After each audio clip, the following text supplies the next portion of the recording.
I hope that coming out of all this, Hollywood has an original idea. Because it strikes me that there isn't really original ideas going on right now. That being said, I've also been rewatching Ash vs. Evil Dead on Netflix, and it's funny. I keep thinking about how Yvonne needs to see this. It's a good series, and it is. It's a good series. And then I'll watch like an episode, and I'll be like, that scene's pretty brutal. She couldn't handle that. There's a lot of gore there, and so while the gore is slapstick and is played for laughs for the most part, it's still a little much. So every time I think, uh, she could watch, she'd be fine. And then I actually watch an episode and I go, no, no, no, no. She'd wonder what was wrong with me, why I found this funny, because I would be laughing at the whole thing, and she'd be just covering her eyes, going, "This is so gross," and be like, "But it's funny though." So, anyways, the first news, and this is sad news, and I'm gonna report it because people know I watch WWE. Shad Gaspard, who was part of Crime Time, was out at Venice Beach swimming with his son, 10-year-old son, and a riptide shows up. And so while lifeguards were trying to get people out of the water, he insisted they get his son first, as any father would. And then another wave came in. He hasn't been seen since. So there's a search on. Riptides. That's some scary stuff. That's something that, again, ocean water and all that. It's rough. So that was 4 p.m. yesterday that happened, and there's still a search that's on. So, man, 2020 can stop. 2020 can just go away. It was noted that Pacific Rim takes place in 2020, and we all go, yeah, that's about right. A lot of conspiracy movies about the end of the world. That 2020 should be the date now. We should just take 2012 and just change it to 2020. Go, yeah, nah, that's about right. So we're in it. That's where we're at. Scream 5. Like I said, there's no original ideas out of Hollywood anymore. Scream 5 will have Dewey in it. Apparently, he's coming back to play it. David Arquette. I don't know. See, to me, Dewey was like this. He was funny in the first movie. He was somewhat aggravating in the second, and I waited for him to be killed off. And then in the third, I was like, he's still around, isn't he? Yep. And then in the fourth, I was like, he's not going anywhere, is he? And now he's going to be back for the fifth. It's going to be Nev Campbell, and of course, Courtney Cox will likely be in it as well. If she hasn't already been confirmed, she will be. And, I mean, horror movies are tricky. So when you're putting together a Friday the 13th, you're probably not bringing back actors from previous movies, which is good, because then we go into a movie watching it going, well, I wonder who's going to live and who's going to die. And, if you don't have any carryover actors and actresses, you can get an idea for who probably is going to live, but you just don't know. One of the wonderful things with Ash vs. Evil Dead, the series, was there were times where I thought Kelly was going to die. There were times I thought, well, I mean, the other characters did die and came back. And then there was his dad, where I was like, well, they're not going to kill his dad. Oh, really? Lee Majors is nothing sacred to this show? So, yeah, and nothing was. And that's what made Ash vs. Evil Dead great, because you never really got comfortable that everybody was okay. And with the Scream movies, because you're bringing back all the old actors and actresses, you're not going to kill them off, unless they do it at the start. But again, they seem to get caught up in this whole. I think part of it is probably they know what the audience wants to see. So okay, we're gonna have the slapstick with Dewey, which again I don't. Anyways, yeah. And then I was surprised to read that Michael Mann is planning to do a Heat prequel.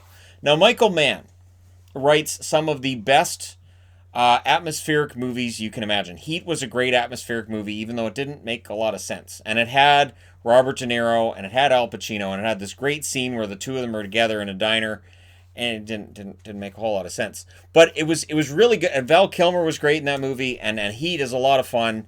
It's long. I've only watched it the one time, because it's a long movie. It's over 3 hours, as I remember it. Feels like it's 5.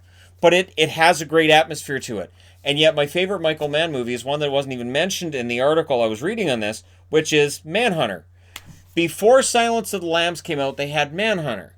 Manhunter is about it's the same story. It's the same story, and instead of having Clarice, you have William Peterson, who was absolutely amazing as the detective, and you have a Hannibal Lecter that I thought was creepier than the Hannibal Lecter that was in Silence of the Lambs. But Silence of the Lambs got all the critical acclaim, and everybody loved it, and Manhunter is the forgotten movie. So today's movie that I want you guys to look up and find if you've never heard of it, if you like Silence of the Lambs, go find Manhunter. Manhunter has some great quotes in it, and it has this great foreboding atmosphere. It's sort of like a Miami Vice type feel in the 80s if it wasn't cheesy. So you take the cheese out of Miami Vice, you have a pretty good show. And Manhunter was a pretty good show. Miami Vice was not a very good show at all. The acting was. Anyways, the suits were the highlight of Miami Vice. Now, apparently, Carol Baskin, they're going to do a Tiger King movie. Because, of course, they are. Of course, they're going to do a Tiger King movie. And Tara Reid is being scouted as potentially being Carol Baskin. And as I put on the board, checks out. Yep. Yeah, that works. That's some spot on casting. That, yes, Tara Reid can absolutely play Carol Baskin. She doesn't even have to get it. Just read him. Read him as Tara would read him. Okay, it's not going to sound right, and then she'll read him, and you go, yep, that's pretty much it. That's it. So Tara Reid is Carol Baskin. What an age we live in, isn't it? It's something.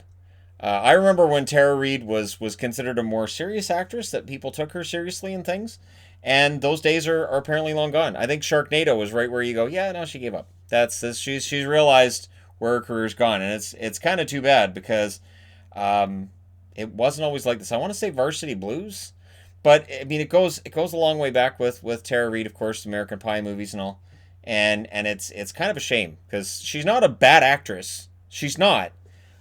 Just there was some crazy that showed through there when she wasn't on the screen, and that just yeah. And I mean not on the movie screen, like real life. Some crazy comes through. And it's fun. Oh, she's serious.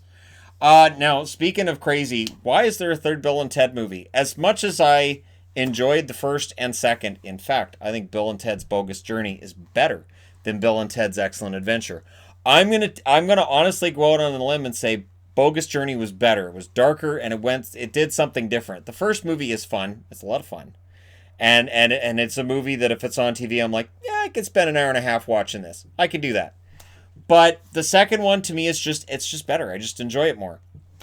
The idea of a third movie is odd because of course Keanu Reeves for decades has distanced himself from the characters from the movie, and we'll see how it goes because apparently they're leaning towards it going straight to video on demand. It will bypass theaters in all likelihood because this summer, are we really going to all be sitting in theaters? Probably not.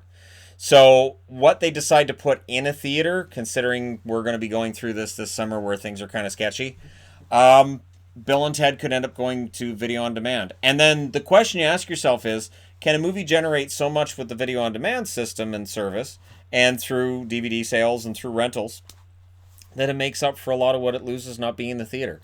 I think we're at a stage where I think a lot more movies may very well bypass the theaters altogether coming out of this. That if you cut your budget and you have a setup where you strip the whole thing down and maybe you don't have to worry about all the marketing. Because if a movie has a $200 million budget, then you can add $100 million for marketing because they usually market for about half of what a movie costs. Well, if you don't have to worry about the marketing, that's that amount of money less that you have to worry about making to make a profit. And in the end, it's all about profits. So if this movie turns a profit going straight to video on demand, and if other movies do as well, we could see some movies doing really well. Now Halloween movies, which are thankfully in Halloween, was it the Rob Zombie ones that were in the middle of the summer? And I was like, are you guys serious? Why is there a Halloween movie in July or August? Who's the moron that decided this? Scary movies have to come out in October. I don't understand why they don't get it. So anyways, this time around they do. Halloween Kills is supposed to be released October 16th. It's supposed to be. And it's been confirmed by the director that parts of it will be at the Myers house.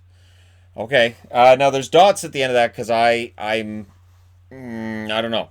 The we can't call it a reboot because it's a sequel to the original movie, but it ignores that the second movie ever took place where Michael was clearly dead at the end of it, but then Michael's alive in the fourth one, and he was burned, but not really, because in the fifth you kind of see part of his face, and he's not burned at all, but that's okay, because Jamie becomes the killer at the end of part 4, but not really. Part 5, she's back to being just a crazy kid, and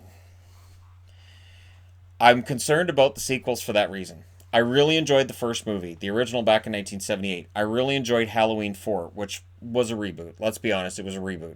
Halloween 3 came out, and they went, all right, This whole kids are turning into bugs and 8 more days till Halloween and everybody's singing that, the Silver Shamrock song. Yeah, it's catchy.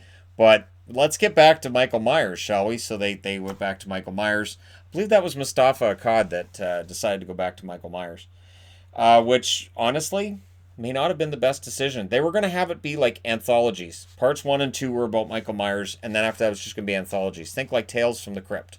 That kind of thing, where it's just a different Halloween-themed story each time. So now it's just the Michael Myers movies. And so it's Halloween Kills this year and Halloween Ends next year. And of course, they finished filming Halloween Kills before the world shut down here. And now Halloween Ends is kind of up in the air. Maybe this gets delayed a year. But I'm concerned because there is a law of diminishing returns when it comes to Halloween movies, where I don't expect Halloween Kills to be as good as Halloween. The fact that he survived the end of Halloween, I'm like, seriously. Because I know we were watching the Halloween movie and I went, oh, that's great. They killed Michael off. And I was like, that's really cool. They finally killed Michael off. And then you hear the breathing at the end and I was like, oh no. And they're going to explain how he got out. They're going to retcon something in there. I don't know. I'm not going to claim that Michael Myers has a portal gun, but I'm not going to claim Michael Myers doesn't have a portal gun. I'm not even going to claim that Michael Myers isn't secretly Rick Sanchez or Morty. Let's be honest, Morty's just as likely to snap. Because it makes just as much sense. Or maybe Doctor Who came with the TARDIS and rescued him just in the last moment and we didn't see it. Maybe it's a perception filter. Maybe he wasn't really there. Maybe he's a Cyberman. Who knows? And then Halloween Ends. And I, you know what's funny? Halloween Ends, I look at that and I think, they're finally going to kill Michael off. And then that part of my brain that goes, no. Remember, the last Halloween movie, the last one with Donald Pleasance in it, they said, the death of Michael Myers. It's going to happen. It's over. And then it was off screen and he wasn't dead. And I was angry because I went to the theater and I sat through that stupid, absolutely ridiculously bad movie with Paul Rudd. Love Paul Rudd. Huge man crush on Paul Rudd, but terrible movie. And I sit through this crap for an hour and a half, and at the end of it, Michael's not dead. And I said out loud in the theater, which thankfully I had all to myself, because obviously word had got out about what a great quality movie it was. I said, are you kidding me? Are you serious? And I stormed out of that theater and went home angry. Because, yeah, Halloween 6 didn't end it. And then we had H2O, which wiped out everything after, was it 2? And then you get Resurrection, which, you know, then they killed Jamie Lee Curtis off, but she'd been killed off before part 4, and now she's back in this one because they wiped out everything after the first part. I have tremendous concerns about the second and third movies.